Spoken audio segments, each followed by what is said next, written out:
Serial مورا کی آنے والی ایپیسوڈ بہت زیادہ انٹرسٹنگ ہونے والی ہیں۔ آنے والی ایپیسوڈس میں آپ دیکھیں گے انوشا اور لیزے دونوں بہنیں بیٹھ کر رو رہی ہوتی ہیں۔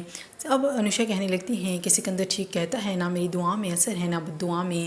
تو اب لیزے کہنے لگتی ہیں کہ جو دھوکہ دیتے ہیں ان کی کسی بھی بات میں کوئی اثر نہیں ہوتا۔ اب وہ بہت زیادہ پریشان دکھائی دے رہی ہوتی ہیں۔ لیزے کہنے لگتی ہیں انوشا تم نے جو کرنا تھا کر لیا، اپنے آپ کو برباد کر دیا، ہمیں بھی تم نے برباد کر دیا، امی یہ سب برداشت نہیں کر پائیں گی۔ اب وہ بہت زیادہ پریشان دکھائی دے رہی ہوتی ہیں۔ انوشا بھی بہت زیادہ پچھتا رہی ہوتی ہیں جو کچھ بھی اس نے کیا، اور دوسری طرف سکندر کے ریشا سے منگنی ہو جاتی ہیں، اور دوسری طرف اب سکندر کا والد یہ اعلان کر دیتا ہے کہ ریشا کی منگنی تو سکندر سے ہو ہی چکی ہے، اب ہمایا کی منگنی بھی حمزہ سے ہوگی۔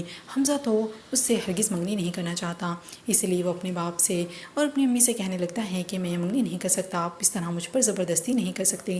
لیکن اس کا والد بہت غصے میں آ جاتا ہے، وہ صاف صاف الفاظ میں کہہ دیتا ہے حمزہ جیسا میں کہہ رہا ہوں تمہیں ویسا ہی کرنا ہوگا، اور مایا سے تم نے تو منگنی کرنی ہی ہوگی۔ حمزہ کو بہت زیادہ غصہ آ رہا ہوتا ہے، وہ ہرگز یہ منگنی نہیں کرنا چاہ رہا ہوتا، لیکن اس کے والد اس پر زبردستی کر رہا ہوتا ہے۔ اور دوسری طرف آپ دیکھیں گے اب انوشا کہہ رہی ہوتی ہے لیزی سے تم نے امی سے بات کی، تو وہ کہنے لگتی ہے میں نے کوئی بات نہیں کی، تمہارے ساتھ ویسے بھی ایسا ہی ہونا چاہیے تھا، اب مہندی ہو رہی ہے تو اسے ہو لینے دو۔